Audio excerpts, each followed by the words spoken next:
네, 함께 공동체 기도하도록 하겠습니다. 네, 공동체 기도하도록 할게요. 시작.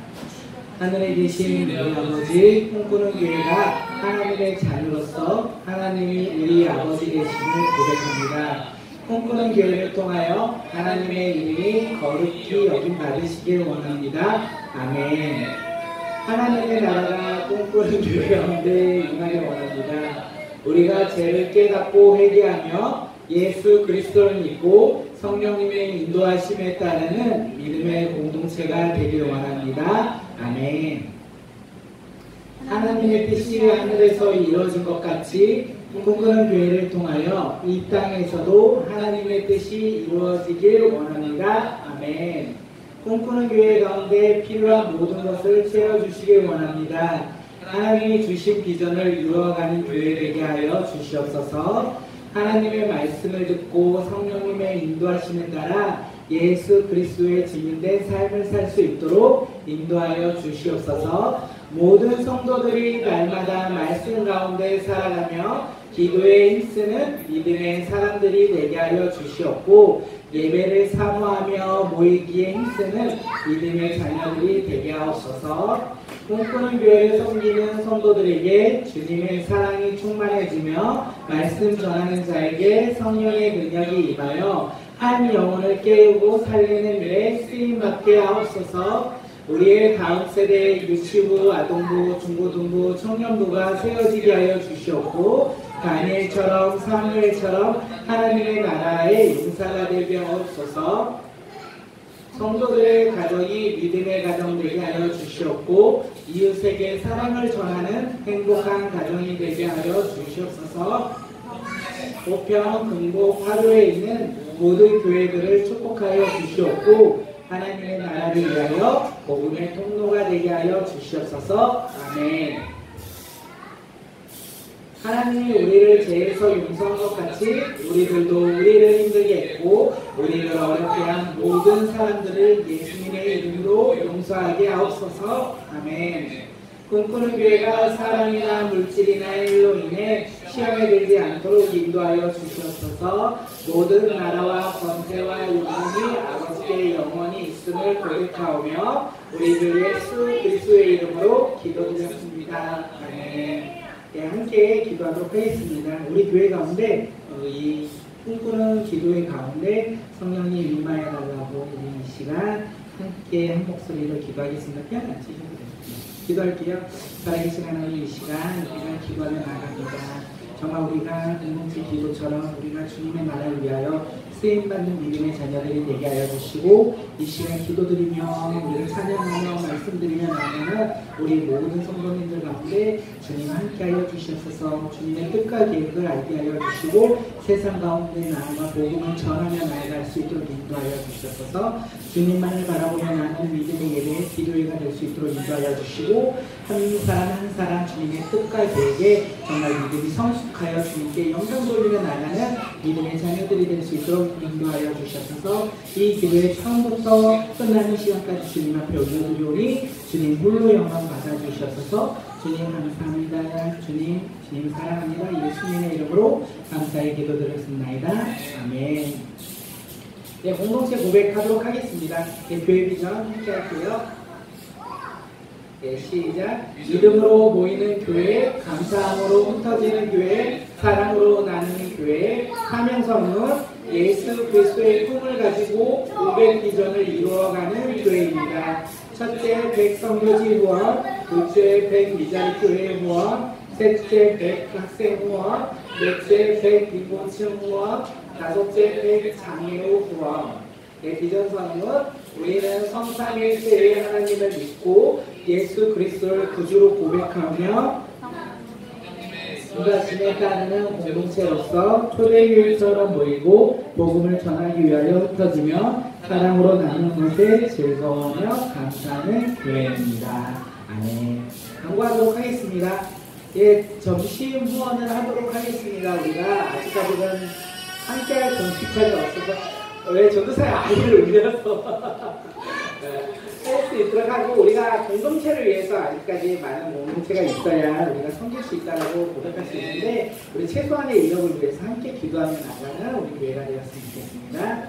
야외회가 있습니다. 8월 15일 수요일에 경기도 가평 흘리계곡으로 야외회를 가려고 하고요. 많은 기도와 참여 부탁드리고 회비는 3만원으로 하겠습니다. 남은 돈이 있으면 다시 나눠드릴게요. 혹시 모르니까 3만원 먹고 나눠드릴 테니까 부담감 갖지 마시고 함께 회비 내면서 그렇게 영광 돌리며 나가는 야외회가 되었으면 좋겠습니다. 기도 자리로 모여라. 말씀 사무엘서 7장 5절 사무엘이 이르되 온 이스라엘에 미스바로 모이라. 내가 너희를 위하여 여호와께 기도하리라 하매. 저희가 7월 25일부터 2주 했었거든요. 날씨가 많이 덥습니다. 혼자 모이다 보니까 에어컨도 못 켜고 날씨도 덥고 힘은 들고 땀은 많이 나고 그래도 이렇게 함께 기도할 수 있다는 게 하나님의 은혜가 아닌가 하는데 우리가 함께 모여 아니면 그 자리에서 우리가 함께 기도해 주셨으면 좋겠고요. 사실 2번을 했는데 금식은 못했어요. 금식은 너무 어려운 것 같습니다. 금식은 하실 수 있는 분들은 하시고 못 하시는 분들이 있다면 담대하게 기도로만 함께하도록 하겠습니다. 그다음 공동체 기도 제가 수요일부터 드렸는데요. 저희가 기도 이렇게 저희가 매주 같은 건데 조금씩 수정해서 보내드릴 테니까 저희가 기도하셨으면 좋겠어요. 우리 교회가 다른 교회와 다르게 날마다 같은 공동체 기도를 드리면서 주님 앞에 나아가는 믿음의 교회가 되기를 원하니까 시간이 없으시면 아침에 세수하고 한번 읽고 우리가 점심 먹고 시간 있잖아요. 한번 읽고 자기 전에 한번 읽으면 하루에 3번씩 우리가 같은 기도 내용을 가지고 기도할 수 있다고 생각하고요. 그랬을 때 우리가 공동체로서 서로가 나아가는 방향이 조금 더 잡힐 거라 생각합니다. 교회를 위해서도 그리고 우리 가정을 위해서도 그리고 직장을 위해서도 나와 내가 아는 사람들을 위해서도 우리가 함께 기도하니까 우리가 더 함께 모여 기도했으면 좋겠고요. 8월달부터 이제 다음 주부터 또 새로운 게 하나씩 나가요. 저희가 말씀은 아이들은 낭송을 하는데 어른들은 낭송을 너무 안 해서 저희가 말씀도 이렇게 이쁘게 또 말씀을 드릴 건데요. 우리가 보는 것을 끝나는 게 아니라 말씀을 통해서 우리가 변화되길 원해요. 그러기 위해서는 말씀을 통해서 깨닫는 시간이 있었으면 좋겠습니다. 기도도 하시고 암송도 하시고 날마다 말씀 같이 큐티 내용 드릴 테니까 그것도 보시면서 우리 교회는 다른 교회와 뭐가 다르냐? 우리는 기도하는 교회다. 우리는 말씀 보는 교회다. 우리는 전도하는 교회다. 우리가 그렇게 선포하는 나라는 믿음의 교회가 되었으면 좋겠습니다. 저랑 같이 사역하기가 너무 힘드시죠? 폭염이 너무 심해요. 최근 폭염 경보가 발생했다고 하고요. 나 한낮더위가 40도예요. 우리 전도사님은 오토바이를 타시고 낮에도 일하시고 그리고 시원한 데서 일을 하지만 우리가 오고 가는 길 가운데 힘든데 건강에 유의하셨으면 좋겠고 우리가 건강해야 많은 자들에게 복음도 전할 수 있다고 생각하니까 우리가 한 주간 더워요. 그래서 같이 공동체를 위해서도 많이 기도하는 믿음의 교회가 되었으면 좋겠습니다. 지난주 말씀 마태복음 16장 16절이에요. 우리가 흔히 알고 있고 많이 알고 있는 말씀인데 한 목소리로 고백하겠습니다. 시작. 마태복음 16장 16절 말씀. 시몬 베드로가 대답하여 이르되 주는 그리스도요 살아계신 하나님의 아들이시니이다. 아멘. 우리의 교회의 고백이기도 원합니다. 오늘의 말씀은 사도행전 23장 12절에서 22절 말씀까지입니다. 사도행전 23장 12절에서 22절까지인데 본문을 조금 줄여서 15절까지만 하도록 하겠습니다. 함께 말씀하도록 하겠습니다. 시작. 날이 새매 유대인들이 방을 지어 맹세하되 죄송해요. 1절부터 4절까지인데 제가 본문을 잘못 설정했던 것 같아요. 제가 읽어드릴게요. 바울이 공예를 주목하여 이르되 여러분 형제들아 오늘까지 나는 범사에 양심에 따라 하나님을 섬겼노라 하거늘 대제사장 아나니아가 바울 곁에 서 있는 사람들에게 그 입을 치라 명하니 바울이 이르되 회칠한 담이여 하나님이 너를 치시리로다. 너가 나를 율법대로 심판한다고 앉아서 율법을 어기고 나를 치라 하느냐 하니 곁에 선 사람들이 말하되 하나님의 대제사장을 내가 욕하였느니라. 바울이 이르되 형제들아 나는 그가 대제사장인 줄 알지 못하였노라. 기록하였으되 너의 백성의 관리를 비방하지 말라 하였으니라 하더라. 아멘. 예, 오늘 꿈이 있는 기도회에 오신 모든 분들을 주님의 이름으로 환영하고 사랑합니다. 정말 사랑할 수밖에 없는 것 같아요. 이 무더운 날씨 속에서도 우리가 모여 예배드리고 모여 기도하길 원하는 분들이 모였기 때문에 어떻게 사랑하지 않겠습니까? 사랑의 마음은 기도로도 통하지만 이렇게 모이는 것 자체만으로도 고백할 수 있다는 것을 방금 생각했습니다. 오늘 꿈꾸는 기도회 가운데 세 가지의 은혜가 있기를 원합니다. 우리가 마지막 찬양에 아버지, 예수님, 그리고 성령님을 고백했듯이 이 예배 가운데 하나님의 인재가 가득하길 원합니다. 우리가 기뻐하는 예배가 아니라 기도회가 아니라 하나님께서 이 시간 이 기도회를 통하여 기뻐 받아주시고 영광 받아주시길 원합니다. 두 번째는 우리의 기도회 가운데 다른 사람의 이름을 고백하는 것이 아니라 유일한 구원자 예수 그리스도 그 한 분만을 고백하기 원하고 우리가 찬양 가운데서도 말씀 가운데서도 이따 기도 가운데서도 우리 연주 가운데서도 우리가 다른 것을 바라보며 나아가는 것이 아니라 정말 예수 그리스도 그 한 분만을 바라보며 나아가는 우리 믿음의 공동체가 되었으면 좋겠습니다. 마지막으로 우리가 하나님을 기뻐하며 예수님의 이름을 전할 수 있는 것은 성령님이 임하셔야 가능하다고 봅니다. 우리가 행위 할 수는 있는데 우리가 마음을 다하여 할 수는 없다고 생각합니다. 우리가 마음을 다하여 하나님께 예배드리고 예수의 이름을 고백할 수 있는 것은 이 시간 성령님이 함께 하셨을 때 우리가 그런 고백자들이 되고 믿음으로 삶으로 고백할 수 있다고 생각합니다.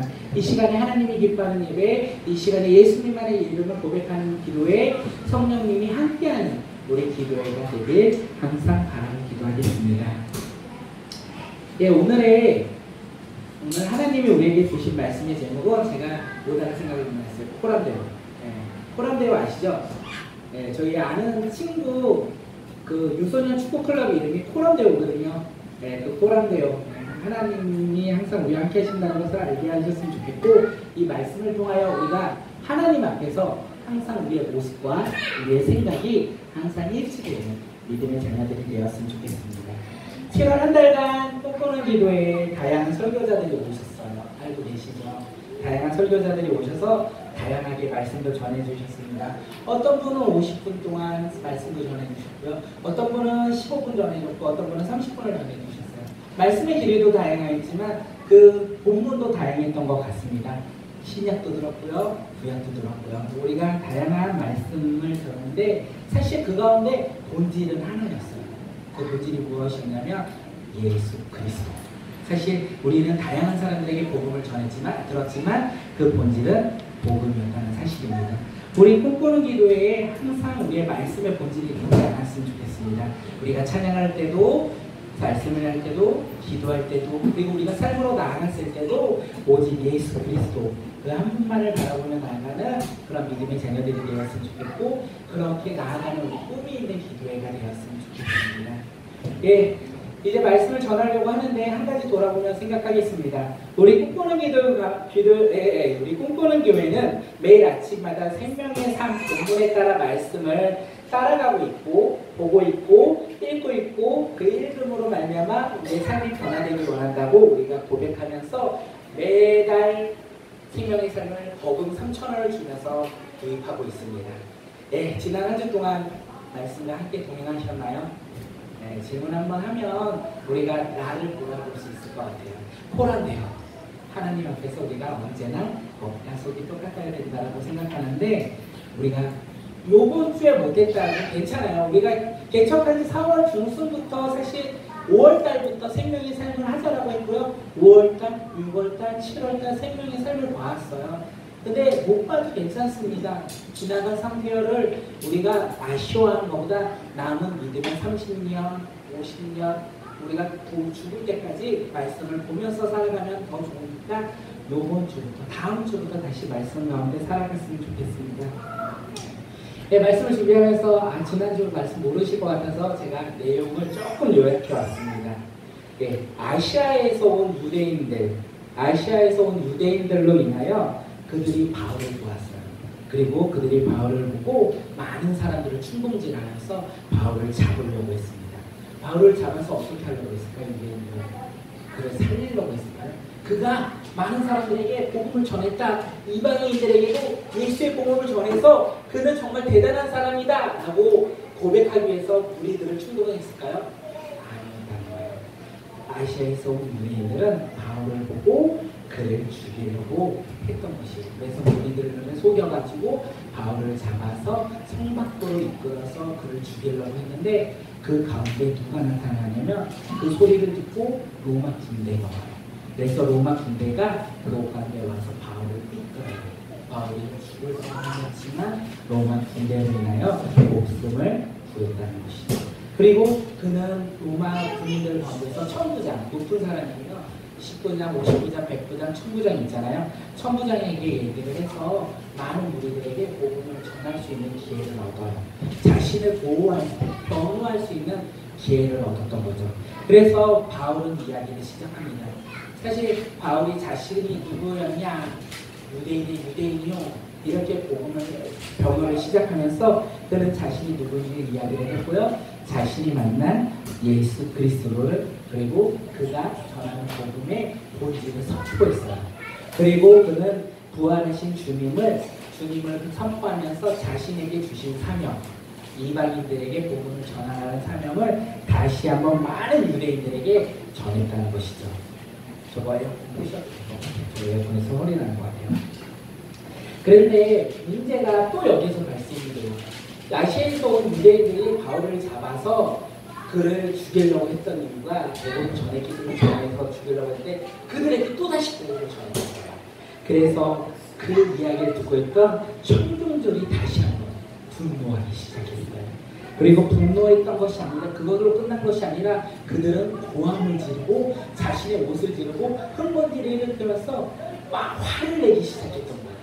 그래서 그 모습을 너무 화내는 것을 보면서 그 천부장이 밀란이 일어날 수도 있겠다, 큰 사건이 일어날 수도 있겠다 라고 생각해서 바울을 목까지 불러내서 이제 군영으로 데리고 들어갑니다. 그리고 그 군영에서 이제 바울을 고문하기 시작해요. 고문하려고 한 거죠. 바울이 왜 그렇게 많은 사람들에게 미움을 받는지, 많은 사람이 죽이려고 하는지 그에게 이야기를 주고자 고문을 하려고 시작하는 그 순간 바울이 이야기합니다. 나는 로마 시민권자다. 네, 그 당시에 로마 시민권자는 죄가 없으면 죄를 그냥 의심만 해서는 고문을 할 수가 없었던 시대예요. 그래서 바울은 그 고백을 하고 말미암아 고문을 피할 수 있었던 것이에요. 그래서 이 천부장이 다시 이제 오늘의 말씀처럼 사람들을 모아요. 유대인의 대제사장과 사내들인 공회에 회원들을 부르기 시작합니다. 예루살렘에서 부르고 유대에서 부르고 그들이 모여서 이제 그 다음날 그 이스라엘 재판이 열리게끔 이제 시작이 된 거예요. 그래서 오늘 저희가 읽었던 말씀 가운데 처음에 바울이 공회를 주목하여 이르되라고 한 것은 천부장이 이제 사내들인 대제사장과 공회원들을 불러놓고 공회의 재판의 시작이 일어났던 것입니다. 이제 오늘의 말씀의 이제 시작이에요. 그 전까지는 오늘 내용을 보면서 우리가 왜 이 바울이 핍박받았는지 이야기를 돌렸던 거고요. 오늘 사내들인 공회가 왜 일어나는지 우리는 볼 것입니다. 사내들인 공회, 이것이 왜 일어났을까요? 왜 천부장은 제사장과 사내들인 회원들을 불렀을까요? 바울이 어떤 사람인지, 바울이 왜 유대인으로 핍박받는지 알고자 해서 사내들인 공회를 이뤘을까요? 아니면 이번 재판을 통해서 바울이 정말 정의롭고 공의로운 사람이다, 그것을 알리고자 이 사내들인 공회가 열렸을까요? 이 모든 것이 아니었던 것입니다. 사내들인 공회를 통해서 사실 이번 재판을 통해서 바울을 정죄하고 죽인 가운데 나아갈 수 있도록 이끌었던 것이 사내들의 공회에 열렸던 목적일 수도 있다는 생각을 합니다. 이런 사내들인 공회가 시작된 후 자신의 목숨이 위태로움을 알고 시작된 이 사내들인 공회, 바울은 이 공회가 시작될 때 사내들인 공회를 주목하기 시작했어요. 자신을 죽이고자, 자신을 해하고자 하는 사내들인 공회를 주목하면서 바울이 가졌던 마음은 어떤 마음일까요? 네, 어떤 마음이었을까요? 나를 죽이고자 사람들이 모이고 나를 해하고자 모였던 그 사람들을 보면서 바울이 들었던 모습, 그 마음은 어떤 마음이었을까요? 네, 우리가 그 마음을 알아야 될 것 같습니다. 바울은 자신을 죽이고자 하는 사내들의 이면의 모습을 보고 주눅들지 않았어요. 그리고 자신이 예수님을 만나고 싶은 생각도 없었는데 예수님을 다메섹에서 예수님이 만나주신 거잖아요. 그 만남에 대해서 후회하는 생각도 아마 없었을 것이에요. 바울은 어떤 마음이 들었냐면 누구보다도 당당한 모습으로 이 사내들인 공회에서 위축되지 않고 그들에게 다가가야 되겠다면서 그들을 주목했을 것입니다. 그리고 그 마음뿐만 아니었을 것입니다. 한 가지에 더 자신을 죽이고자 하는 마음, 그리고 사내들인 공회에서 자신을 해하고자 하는 그 사람들을 주목하면서 그 가운데 사람들을 보고 회원들을 보면서 그들을 향한 연민의 마음, 그 불쌍한 마음, 사랑의 마음이 가득했을 것입니다. 바울이 왜 사내들인 공회의 회원들을 보면서 연민의 마음을 가졌을까요? 바로 우리는 그 다음에 바울의 이야기를 보면 알 수 있어요. 바울은 자신을 죽이고자 하는 사내들인 공회의 회원들에게 이렇게 이야기를 시작합니다. 여러분 형제들아 라고 2절에 이야기하고 있어요. 여러분 형제들아, 너희들이 진리를 알지 못하고 잘못된 길을 가고 있는 것에 대해서 내가 연민을 느끼고 있다. 내가 너네들을 대적하고 너네들이 나의 적이라고 생각하는 것이 아니라 너희들을 형제라 생각하고 있다. 누가? 바울이 그렇게 고백을 하는 것입니다. 바울은 그렇게 고백했는데 우리들은 사실 하나님의 자녀라고 일컬음을 부르는 자녀들이잖아요. 그리고 성도라 일컬음을 부름받는 자녀가 우리잖아요. 우리가 바울의 모습을 통하여 다른 사람하고 어떻게 살아가야 되는지 우리가 돌아보았으면 좋겠습니다. 혹시 직장에서, 가정에서 나를 원수처럼 나를 힘들게 하는 사람들이 있습니까? 그런 사람들을 볼 때 우리는 어떤 마음으로 그들에게 다가가고 있을까요? 나를 원수처럼 생각하고 나를 힘들게 한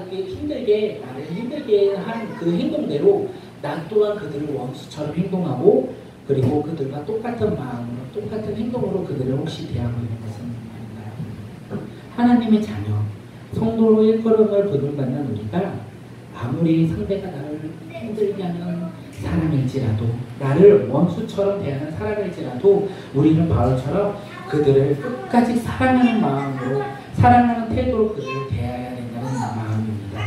다윗이 그런 사람이었어요. 사실 다윗 또한 자신을 죽이고자 하는 사울을 피해서 도망 다녔어요. 그런데 어떻게 됐냐면 사울을 죽일 수 있는 기회가 생겼어요. 하지만 다윗은 사울을 죽이지 않고 그를 풀어주고 그를 용서했다는 것입니다. 왜 그렇게 행했냐? 사실 하나님이 기름 받은 자이기 때문에 그런 것도 있지만 다윗은 사울을 사랑하는 마음이 있었기 때문에 사울을 죽이지 않았다는 것입니다. 이렇게 말씀만 전하면 참 말씀 전하기 쉬울 것 같아요. 사실 원수를 사랑한다는 말 너무 쉽죠. 그런데 문제가 있어요. 행동하는 게 너무 어려워요. 나의 생각과 기준으로 그들을 사랑할 수 없기 때문에 우리는 말은 쉽게 하지만 행동으로는 참 안 돼요. 그리고 원수를 사랑하는 것 자체가 참 어리석은 행동이에요. 세상의 기준으로 봤을 때 바보 같은 행동이고 어리석은 행동인 것 같아요. 하지만 그 어리석은 모습과 바보 같은 모습이 성도의 삶이고 성도의 정말 우리의 모습이어야 되지 않을까 생각합니다. 우리가 말은 쉽다 라고 생각하지만 행동이 어렵다. 우리의 믿음 생활이 그런 것 같습니다. 믿음은 생각하는 건 쉽지만 행동하는 건 어려워요. 바라보는 건 쉽지만 그것을 실천하기는 어려워요. 그것이 세상 기준으로 봤을 때 어리석하고 바보스러운 모습이라고 생각합니다. 우리의 성도된 우리는 그런 삶을 살아야 돼요. 생각하는 건 어렵고 나의 기준과 가치관으로는 어렵지만 예수 복음을 들고 우리는 어리석은 사람처럼 바보 같은 사람처럼 나를 괴롭게 하고 힘들게 했던 그들을 정말 기도하며 그들을 품어가며 우리가 행해야 된다는 것 같습니다. 정말 제가 이렇게 작성하면서 생각했습니다. 말하는 건 쉽다. 하지만 그것을 실천하는 것은 너무 어렵다. 그렇지만 우리가 어렵다고 해서 포기한다면 우리는 성도의 삶, 하나님의 자녀의 삶을 살아갈 수 없다고 생각합니다. 우리가 인내해야 되잖아요. 우리가 포기하지 않아야 되잖아요. 우리가 복음 들고 나아갈 때 인내하며 복음 전해야 되잖아요. 그거와 똑같은 관념으로 나를 힘들게 했던 사람, 혹시 제가 우리 와이프 혜경이한테 힘들게 하는 경우가 너무 많이 있거든요. 그러면 참 말으셔요. 너가 나를 사랑하면 돼. 근데 행동하기 너무 어려워요. 그런 것처럼 우리가 하지만 포기하지 않고 끝까지 인내하면서 주님 앞에 나아가는 우리 믿음의 자녀들이 되었으면 좋겠습니다. 바울은 그렇게 숨었어요. 바울은 사제들의 공예를 바라보며 그들을 주목하며 그들에게 당당하게 나갔지만 그들을 영민하며 사랑하는 마음으로 나아갔던 것이에요. 바울은 바보 같은 사람이고 바울은 세상 기준으로 어리석은 사람이었던 것이죠. 쉽게 말하여 바울은 아까 말한 것처럼 또라이였어요. 그렇게 우리가 신앙생활을 우리가 바보처럼 어리석은 사람처럼 흔한 말은 또라이처럼 신앙생활을 해야 되지 않을까 생각을 합니다. 그러면서 바울은 이렇게 고백합니다. 이날까지 하나님 앞에서 양심에 따라 하나님을 섬겼다 라고 사내들인 공에서 자신을 경고합니다. 바울이 말한 양심은 무엇일까요? 바울이 말한 양심은 사실 다른 말로 하면 착한 양심, 선한 양심이라고 말할 수 있어요. 그러면 다시 말하면 바울은 사내들인 공에서 재판받고 있는 이 시간까지 하나님 앞에서 내가 착한 양심으로 선한 양심으로 하나님을 섬겼다라고 말하고 있는 것이에요. 성경에서 양심이라는 부류가 두 가지의 뜻으로 나옵니다. 어떻게 사용되냐면 디모데전서에서는 착한 양심, 깨끗한 양심과 같은 좋은 의미로 양심이 사용되고요. 디도서에서 더러운 양심, 그리고 디모데전서에서 4장에 화인 맞은 양심과 같이 나쁜 의미로도 사용해요. 바울이 그러면 이 시간에 사용하고 있는 선한 양심과 착한 양심은 좋은 것일까요? 나쁜 것일까요? 우리는 알 수 있어요. 좋은 것이라는 거. 네, 바울은 사실 이 선한 양심이라고 말하면서 그 안에 어떤 의미를 얘기하고 있냐면 도덕적인 기준으로 하나님을 섬겼다는 것이 아니라 바울 자신이 예수님을 만나고 그를 믿고 다른 사람에게 복음을 선포하면서 하나님의 말씀을 섬겼다. 이것이 착한 양심이다. 선한 양심이다 라고 말을 하고 있는 것입니다. 바울은 선한 양심으로 하나님을 섬겼다고 고백하면서 자신은 겉모습과 내면의 모습이 하나님 앞에서 부끄럼 없는 삶을 살았다고 이 시간에 누구한테 고백하고 있다? 사내들이 그 회원들에게 지금 자신을 변론하고 있다는 것입니다. 다시 한번 생각해. 이게 적용할 게 너무 많아서 쭉쭉 못 나갔어요. 그러면서 우리가 사실 제가 생각을 되게 많이 했거든요. 이거 오늘 딱 준비하면서 바울처럼 우리도 신앙생활을 한다라고 고백해요. 믿음 생활을 한다고 하고 우리가 교회도 오고 예배도 드리고 말씀도 읽고 기도도 하고 복음을 전하면서 우리가 살아간다고 하는데 사실 우리가 교회에서 드리는 이 교회 예배 드리는 모습과 가정에서 예배를 드리고 있는 모습과 그리고 직장에서 생활하는 모습 이것을 매치 한번 시켜봤어요. 그런데 바울은 겉과 속이 다른 모습 하나님을 섬기며 나갈 때 선한 양심으로 겉과 속이 다르지 않다라고 얘기했는데 우리는 그러면 이 시대에 현 시대에 살고 있는 우리는 가정 교회 생활에서의 기도하는 모습과 직장과 가정에서 생활이 같아야 된다는 생각이 들었어요. 그런데 같은 생활을 하고 있나요? 교회 생활에서는 찬양하며 기도하며 말씀 드릴 때 아 하나님의 뜻이 이거구나 찬양하며 아 이게 기쁘구나 기도하며 하나님의 말씀이 이거구나 교회에서는 그런데 왜 가정에서는 직장에서는 그리고 나의 삶에서는 왜 없을까요? 그것이 저에게 참 이 시간에 말씀을 준비하면서 저의 삶에서도 일치되지 않는 모습이 되게 많다라고 생각이 되었어요. 우리는 하나님의 믿음의 자녀라고 고백하고 구원받는 성도라고 고백했는데 왜 나는 교회 생활과 직장 생활과 가정 생활이 왜 다를까? 겉과 속이 바울처럼 같아야 되는데 나는 왜 다를까? 라고 고백하면서 이 말씀을 보았어요. 우리가 하나님 앞에서 정말 겉과 속이 같아야 된다는 생각을 되게 많이 해요. 우리가 교회 생활처럼 가정 생활 가운데서도 복음을 들고 나가야 되고 직장 가운데서도 복음을 들어야 된다고 생각을 해요. 우리가 그런 삶을 살아야 된다고 생각을 합니다. 이 시간에 혹시 내가 한번 생각을 해볼까요? 우리가 일주일 동안 나의 삶 가운데 말씀을 얼마큼 보았고, 내가 기도를 얼마큼 했고, 내가 얼마만큼 복음을 전했는지 한번 돌이켜보면 정말 내가 복과 소리 같은 사람인지, 바울처럼 정말 또라이인지, 바울처럼 바보 같은 사람인지, 바울처럼 어리석은 사람인지, 아니면 그냥 나는 나인 건지 우리가 돌아볼 수 있을 거라 생각합니다. 우리는 그렇게 생각했으면 좋겠어요. 말씀을 통해서 나의 삶을 비췄으면 좋겠어요. 나의 삶을 통해서 나의 가정의 모습과 나의 직장의 모습이 일치되었으면 좋겠어요. 주님을 사랑한다 고백하는 믿음의 자녀들이 되었으면 좋겠고, 나를 힘들게 하는 자녀들에게, 힘들게 하는 직장 동료에게, 나를 힘들게 하는 내 자신에게 예수의 사랑으로 내 자신에게 다가가 말씀으로 기도하고, 그리고 나를 힘들게 했던 직장 동료에게 가고, 나를 힘들게 했던 남자친구, 여자친구, 아내, 남편에게 다가가고, 우리가 그런 삶을 살면서 말씀으로 변화되는 우리의 삶이 되었으면 좋겠습니다. 바울의 이렇게 이야기를 들었던 대제사장 아나니아가 바울의 곁에 있던 사람들의 이야기를 해요. 저 입을 쳐라. 네, 그렇게 이야기를 합니다. 왜 대제사장 아나니아는 바울의 입을 치라고 말했을까요? 우리가 조금 이따 보는데, 대제사장 아나니아, 그가 누구인지 먼저 보도록 하겠습니다. 대제사장 아나니아는 유대, 이스라엘을 대표하는 인물입니다. 왜냐하면 그 시대에 사법권과 입법권과 모든 권한이 있는 사람은 바로 아나니아, 대제사장님이기 때문입니다.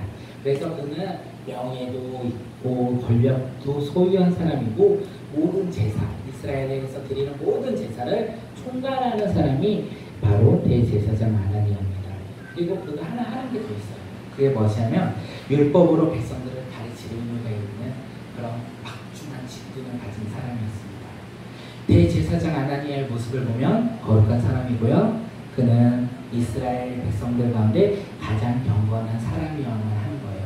우리 교회 가운데 딱 봤을 때 우리 교회에서도 경건한 사람이라면 우리 누구를 볼까?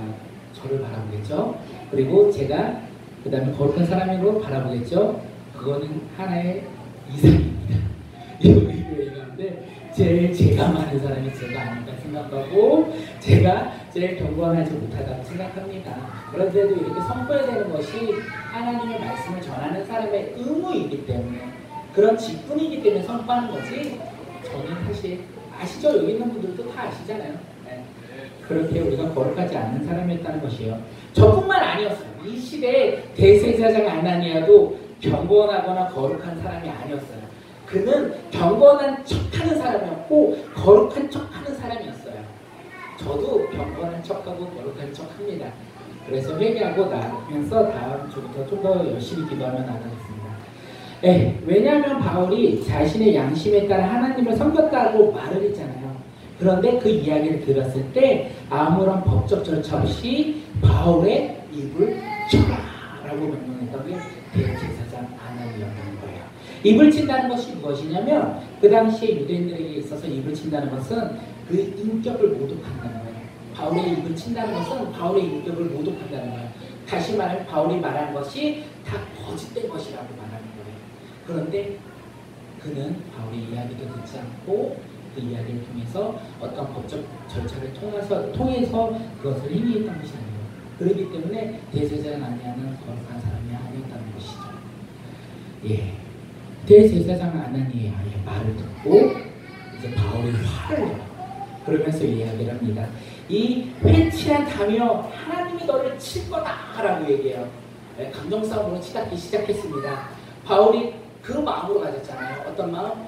너네들이 정말 안타깝다. 내가 너네들을 생각할 때 복음을 모르는 너네들이 너무 연민이 많다.